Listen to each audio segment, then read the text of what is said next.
Hey, welcome to Ones and Zeros. My name's Ben, and today we're looking at episode 3 of our Unearthing C++ series.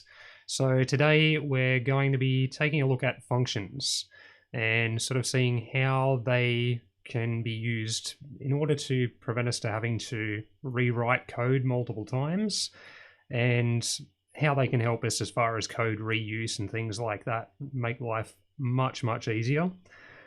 So let's switch over to our other screen, and we can see, as we've done in the last couple of episodes of this series, we are using Visual Studio just so that we can check out some examples and make it a little bit easier to get a feel for what's going on. So essentially what functions are for, as I mentioned, is so that we can use a single piece of code multiple times without having to rewrite it, and essentially make it much easier to be able to do certain things. So as a bit of an example, let's start with a little bit of an example. So say we wanted to be able to send error messages to the console.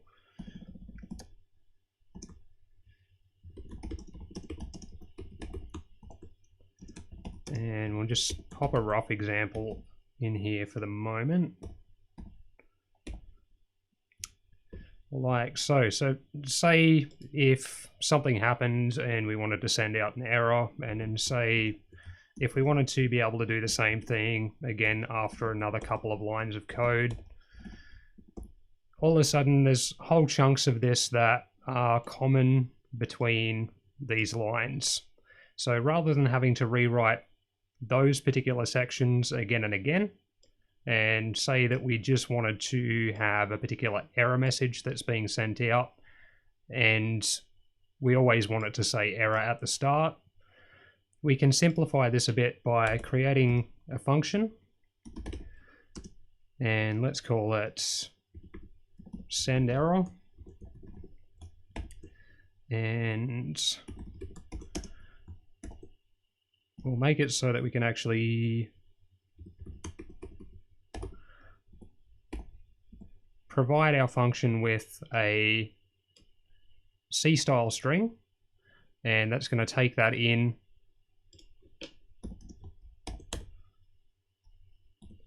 and inside the function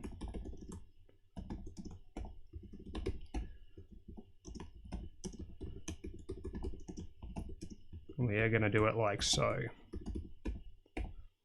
So what this will do is similar to what we're doing before. So it's basically the same as what we've got here. So it's just going to send that out to the console. We might pop a space in there so that we've always got a space after the colon. And then it'll take the string that we're sending into the function and pop that in just after the error, and then pop out our end line as well. So rather than having to rewrite this whole thing multiple times, what we can now do is just call our function and provide it with the actual error message part of that we want to send.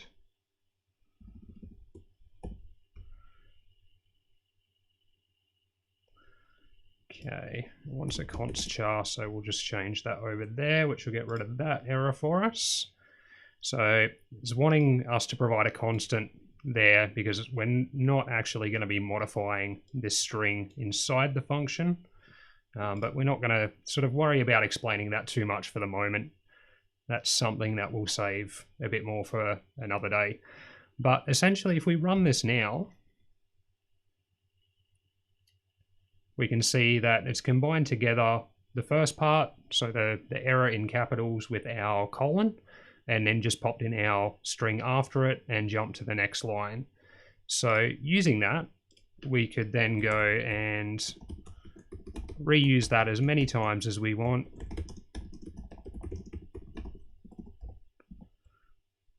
And use it in different parts of our program as well. So we can have functions located in different files that we can use as well. So it does make it quite a bit easier. Now, as we can see here, we can provide different bits of information into the function that it can then use, as in the case of our string that we're passing in there.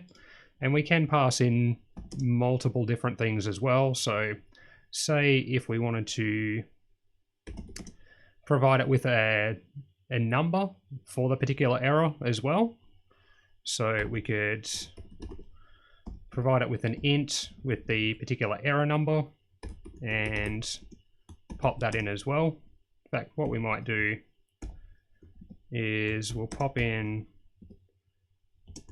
in so that it shows up in brackets after our actual error message, like so.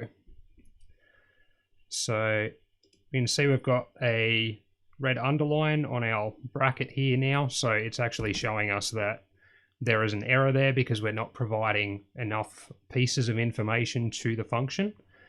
So say we want to call this error 0 and we'll make this error 1. And then if we run that now,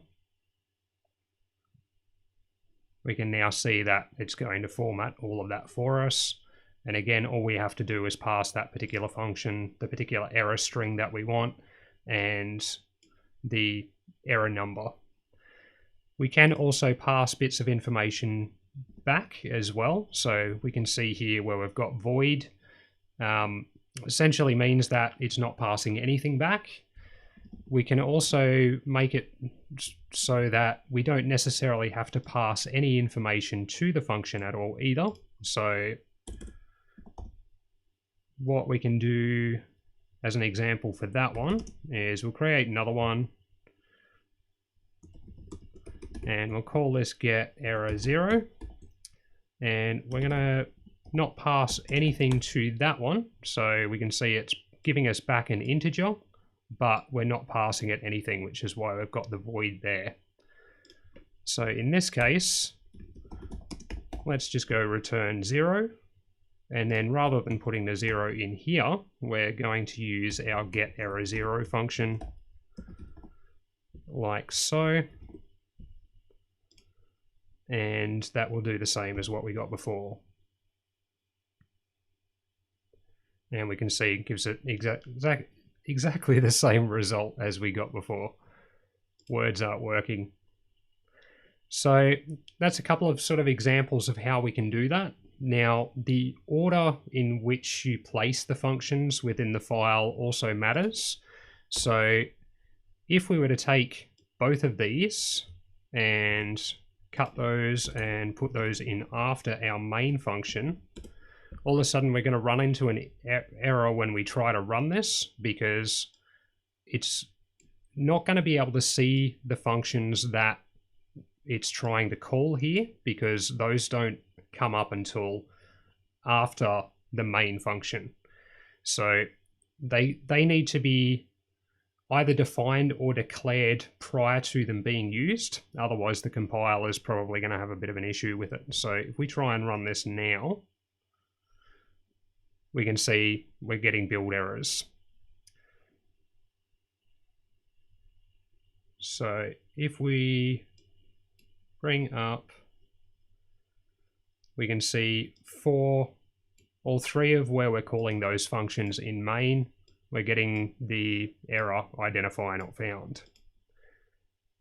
Now, we can still get away with having the code for these functions down where they're located at the moment after the main function. That's still perfectly okay, but we need to let the compiler know that those actually exist prior to us using them. And to do that, we can actually do a function declaration for those, like that. So rather than having our curly braces like we've got down here and then the code inside them, we're just going to put the header of the function and follow that by a semicolon, and we'll do the same thing for our, might just copy and paste this guy and make it a bit easier. So basically grab that, get rid of our curly brace and pop a semicolon there. And then now, if we run this, shouldn't get any errors, and it's just going to run like it should. So in this case, just declaring to the compiler that those functions actually exist, so that once it gets to actually calling them here, it goes, okay, I know that they exist because those guys have been declared. I know what information they require to be passed to them, so nothing in the case of this one, and our string and our integer in the case of this one, and it knows what they're returning, so the integer and nothing in the case of those guys there.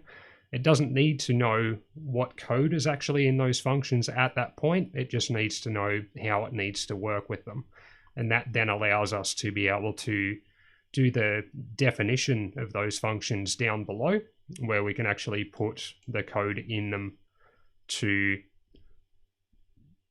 let the compiler know what those functions actually need to do, so the particular instructions they need to follow when they're called.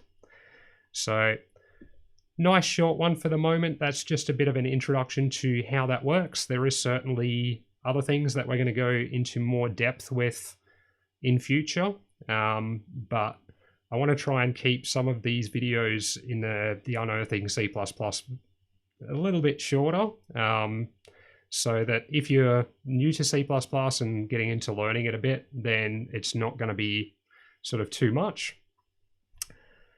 And I will be back streaming again very shortly, where we're going to be having a bit more of a look at some of our STM32 basics as well. So hope you like this one. If you did, please follow on Twitch or like and subscribe on YouTube. If there's anything that you would like us to take a bit more of an in-depth look at, anything you'd like explained a bit better, definitely feel free to leave a comment. You can also jump onto onto our subreddit r/ones and zeros, and I didn't get that. Could you try again? Sorry, personal assistant thinks I'm speaking to her again. Jump on our subreddit r/ones and zeros. I do keep an eye on comments there as well, and there is also our email address, contact.onesandzeros@gmail.com, if you'd prefer to contact us that way. If you do want to help support videos going forward, we do also have a Patreon. The link for that one will be up shortly as well, and hope you guys have a wonderful night or day or evening, morning, whatever it is where you are. Thanks for watching.